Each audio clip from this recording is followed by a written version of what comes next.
حضرت عوف بن مالک اشجعی کہتے ہیں میں نے خواب میں دیکھا کہ عمر وہ ہے جو کسی کی پرواہ، اور دوسری بات میں نے یہ دیکھی کہ عمر خلیفہ بنے گا، اور تیسری بات میں نے خواب میں یہ دیکھی کہ عمر شہید بھی کیا جائے گا، عمر شہید بھی ہوگا۔ یہ میں نے تین باتیں خواب میں دیکھی۔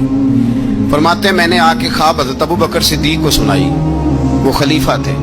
وہ کہنے لگے ٹھہر جا، میں عمر کو بلاتا ہوں، اس کے سامنے دوبارہ سنانا، اس کے سامنے۔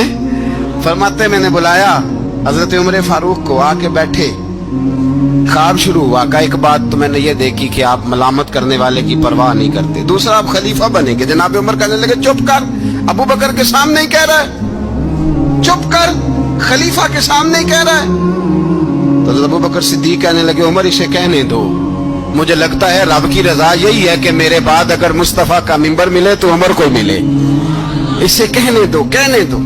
یار یہاں تو لوگ ڈینگے مارتے ہیں، یہاں تو لوگ دعوے کرتے ہیں، میرے سامنے فلانے کو بھی بٹھاؤ، فلانے کو بھی بٹھاؤ، اس کو کیا پتا، اس کو کیا پتا، یہ تو بڑکے مارنے کا دور ہے۔ حضرت عمر رضی اللہ تعالیٰ عنہ کو تیسری بات کہی۔ حضرت عوف بن مالک نے کہا آپ شہید کیے جائیں گے، میں نے خواب دیکھی ہے۔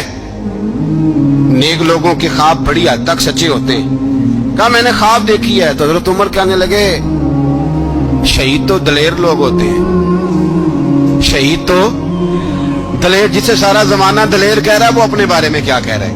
کہتے ہیں شہید تو دلیر، میں تو کاہل سا آدمی ہوں، سست آدمی ہوں، میں تو اتنا کام ہی نہیں کرتا، تو یہ خواب تم نے جو ٹھیک دیکھا ہے نا پھر سے دیکھنا۔ تو ابو بکر صدیق فرمانے لگے عاجزی نہ کر، انکساری نہ کر، تو جو کہہ رہا ہے ٹھیک کہہ رہا ہے، لیکن مجھے سن کے شکر بھی ہوا ہے اور افسوس بھی ہوا ہے۔ افسوس اس بات کا کہ تیرے جیسا بطل عظیم چلا جائے گا، اور شکر اس بات کا کہ رب تجھے زندگی بھی اعزاز والی دے گا، اور شہادت کی موت دے کے اللہ تجھے موت بھی عزت والی عطا فرمائے گا۔ اللہ موت بھی تجھے عزت والی دے گا، تجھے کاہلوں جیسی موت اللہ۔ حضرت فاروق اعظم رضی اللہ، او بھائی یہاں تو اس زمانے کا سب سے بڑا مسئلہ پروٹوکول ہے۔ لوگوں کو پتا ہوتا ہے کامل پیر ہے، کامل مرشد ہے، لوگ نہیں جاتے۔ میں کسی کا مرید ہو جاؤں، میرا پروٹوکول کدھر گیا؟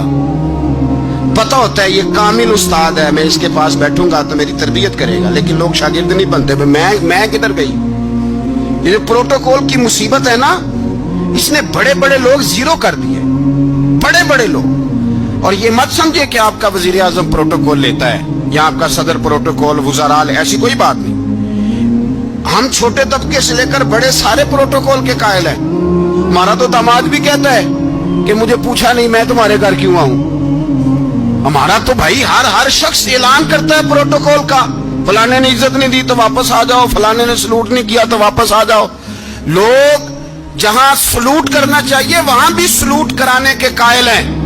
پر حضرت عمر رضی اللہ تعالی، حضرت عمر کی سادگی اور پھر جناب عمر کی عاجزی، جب انسان اپنے اوپر سوار کر لیتا ہے نا، سوار کر لیتا ہے، میں بدکار پرانا خادم، کسے در ملی نٹ ہوئی، تے واصف یار نے نظر جو کی تھی تے واصف ہی۔ میں اکثر سوچتا ہوں حضور نے جہاں بھی کہا نا، فرمایا میرے بعد نبی ہوتے تو خطاب کے بیٹے عمر ہوتے۔ حضور نے فرمایا عمر جس رستے سے جاتا ہے شیطان وہ رستہ بدل جاتا ہے۔ نبی پاک صلی اللہ علیہ وسلم نے فرمایا میرا عمر وہ ہے کہ اس کی زبان پر حق جاری ہے۔ حضور علیہ الصلوۃ والسلام نے فرمایا 950 سال حضرت جبریل میرے عمر کی شان بیان کریں تو ان کی عظمت ختم نہیں ہوتی۔ 950 سال جبریل عظمت بیان کرے تو ختم نہیں ہوتی۔ یہ بات ہے حضرت عمر کی، اور فرمایا عمر ابو بکر کی نیکیوں میں سے ایک نیکی ہے، یہ شان ہے عمر فاروق رضی اللہ تعالیٰ عنہ۔